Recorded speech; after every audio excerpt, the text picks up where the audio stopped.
Hi everyone, this is Thursday morning following the exciting spring budget that we had yesterday, and I'm just going to go through some of the main changes that happened to pensions.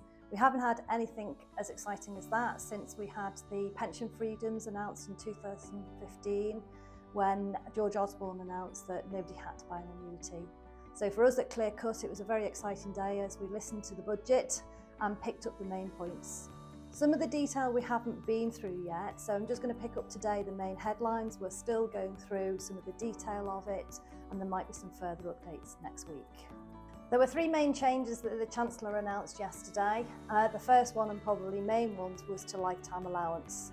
The lifetime allowance is how much you can have in your pension without any tax charges within the pension. At the moment, the lifetime allowance is £1,073,100.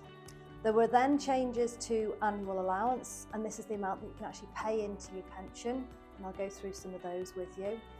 And the final announcement was there were changes to the money purchase annual allowance. This is how much you can pay into your pension once you've already flexibly accessed your pension. So these are for people that maybe have already retired but returning to work and would still like to pay some money into their pension. So the first and probably main change was to lifetime allowance. The lifetime allowance is currently £1,073,100. And currently you can take 25% of this figure tax-free. There had been a leak on Tuesday to say that the lifetime allowance was increasing, and as I say, we were all very excited here at Clear Cut, hoping that maybe it would be £1.8 million. We all had our calculators out trying to work out what that meant.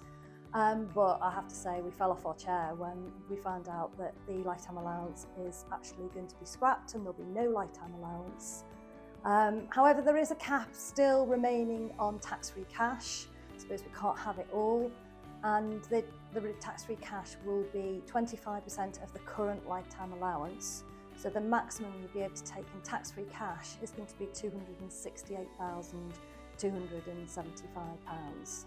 So the second change was the amount that you can pay into your pension. Currently the annual allowance is £40,000, and we found out yesterday that the Chancellor also increased the annual allowance to £60,000 that can be paid into a pension.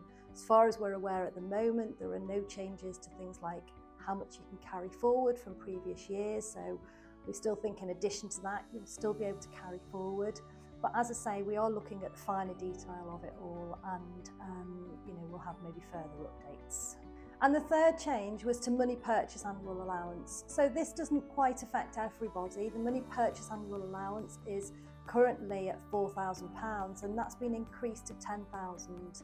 And that's for people that have flexibly accessed their defined contribution pension scheme already, but maybe have gone back to work and want to pay some more money back into their pension. So this has now been increased from £4,000 to £10,000, a much more generous allowance that can be paid into a pension. So they're the main pension changes as a result of the budget yesterday. Obviously there were a lot more exciting changes that went on, especially to childcare arrangements. We have detailed all the changes in our full budget summary attached to this newsletter. So feel free to have a read of it. If you've got any questions or anything you want to come back to us, please contact us.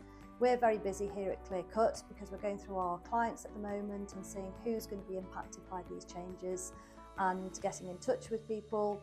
And we'll also be covering all these changes in your normal review meeting. Thanks for listening this morning. Have a nice day.